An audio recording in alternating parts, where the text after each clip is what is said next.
નમસ્કાર મિત્રો, સ્વાગત છે તમારું અમારી યુટ્યુબ ચેનલમાં। સૌથી મોટા સમાચાર સામે આવી રહ્યા છે ચોમાસાના।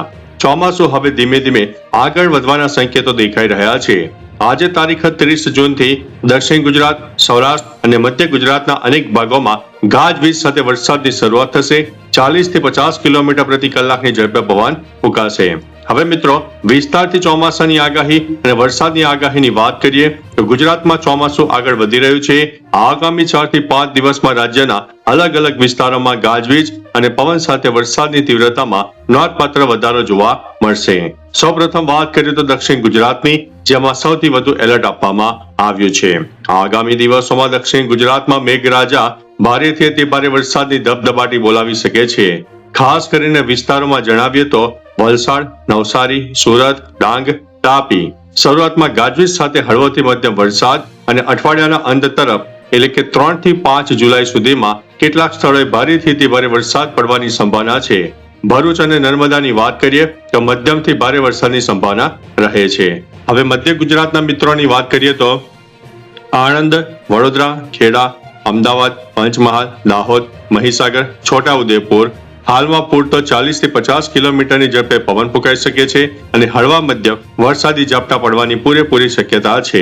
જુલાઈના શરૂઆતના દિવસોમાં વરસાદનું જોર વધશે અને વડોદરા અને છોટાઉદેપુર તરફ ભારે વરસાદ પણ થઈ શકે છે। હવે સૌરાષ્ટ્ર અને કચ્છના જે મિત્રો છે તેમના માટે અગત્યની આગાહી।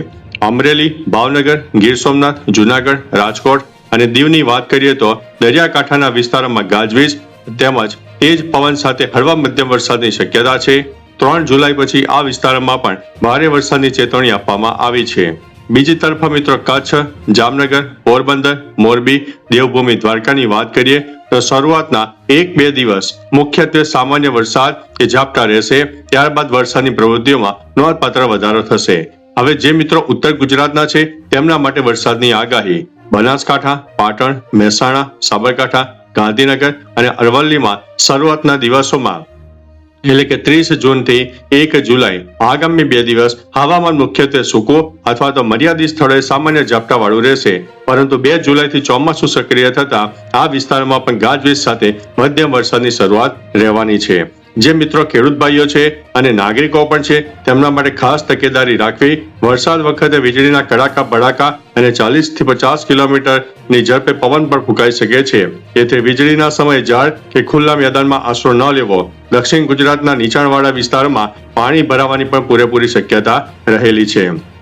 હવે મિત્રો આગામી દિવસોમાં કહી શકાય કે ગુજરાતમાં જે 33 જિલ્લા છે 33 જિલ્લામાં શું છે વરસાદની આગાહી તેની વાત કરી દઈએ તો મધ્ય ગુજરાતના મુખ્યત્વે 8 જિલ્લા છે તેમાં હળવાથી મધ્યમ વરસાદ રહેશે અને જુલાઈમાં તેનું જોર વધવાનું છે। શરૂઆતમાં વાદળછાયું વાતાવરણ અને ઉકળાટ રહેશે। આગામી 24 થી 48 કલાકમાં ગાજવીજ સાથે વરસાદ શરૂ થશે। ખાસ કરીને આણંદ, ખેડા અને એમાં પણ ખાસ કરીને નડિયાદ, અમદાવાદ, ગાંધીનગરમાં શરૂઆતમાં હળવોથી મધ્યમ વરસાદનો રાઉન્ડ જોવા મળશે। અમદાવાદ અને આસપાસના વિસ્તારોમાં બફારો વધુ રહેશે। 1 જુલાઈથી નિયમિત ઝાપટા શરૂ થઈ જશે। બીજી તરફ વડોદરા અને પંચમહાલમાં ખાસ કરીને ગોધરા ઉપરાંત દાહોદ, મહીસાગર, છોટાઉદેપુર આ વિસ્તારમાં સિસ્ટમની સારી અસર જોવા મળશે। ગાજવીજ સાથે મધ્યમ અને 1-2 સ્થળોએ ભારે વરસાદ થવાની શક્યતા છે। દક્ષિણ ગુજરાતના 7 જિલ્લાની વાત કરીએ તો ભારેથી અતિ ભારે વરસાદનું યલો એલર્ટ આપવામાં આવ્યું છે। દક્ષિણ ગુજરાતમાં મેઘરાજા સૌથી વધુ આક્રમક મોડમાં રહેશે। 2 થી 4 જુલાઈ દરમિયાન આ વિસ્તારોમાં એલર્ટ જારી કરવામાં આવ્યું છે। વલસાડ, નવસારી, સુરત અને ડાંગ આ 4 જિલ્લામાં ધોધમાર અને ભારેથી અતિ ભારે વરસાદની પ્રબળ શક્યતા છે। નીચાણવાળા વિસ્તારોને સાવચેત રહેવા માટે સૂચના આપી દેવામાં આવી છે। બીજી તરફ ભરૂચ, નર્મદા, તાપી આ વિસ્તારોમાં પણ મોટાભાગના સ્થળે મધ્યમથી ભારે વરસાદ થઈ શકે છે। ત્યારે બીજી તરફ સૌરાષ્ટ્ર અને કચ્છના 12 જિલ્લાની વાત કરીએ તો સાર્વત્રિક ઝાપટા અને તેજ પવનનો માહોલ રહેવાનો છે। દરિયાકાંઠાના વિસ્તારોમાં પવનનું જોર વધારે રહેશે। 1 અને 2 જુલાઈએ માછીમારોને દરિયો ન ખેડવાની સૂચના આપવામાં આવી છે। બીજી તરફ રાજકોટ, જામનગર, જુનાગઢ, ગીર સોમનાથ, અમરેલી અને ભાવનગરમાં દરિયાઈ પવન સાથે સારો એવો મધ્યમ વરસાદ પડશે। અમુક કાંઠા વિસ્તારોમાં ભારે વરસાદી ઝાપટા થઈ શકે છે। ત્યારે પોરબંદર, મોરબી, દેવભૂમિ દ્વારકા, સુરેન્દ્રનગર, બોટાદમાં છૂટાછવાયા સ્થળોએ ગાજવીજ સાથે હળવો મધ્યમ વરસાદ થઈ શકે છે। કચ્છની વાત કરીએ તો કચ્છના અમુક ભાગોમાં વાતાવરણ મુખ્યત્વે વાદળછાયું રહેશે અને મર્યાદિત સ્થળે હળવા વરસાદી ઝાપટા થઈ શકે છે। હવે વાત કરીએ તો ઉત્તર ગુજરાતના 6 જિલ્લાની 2 જુલાઈથી ચોમાસું બરાબર જામી શકે છે.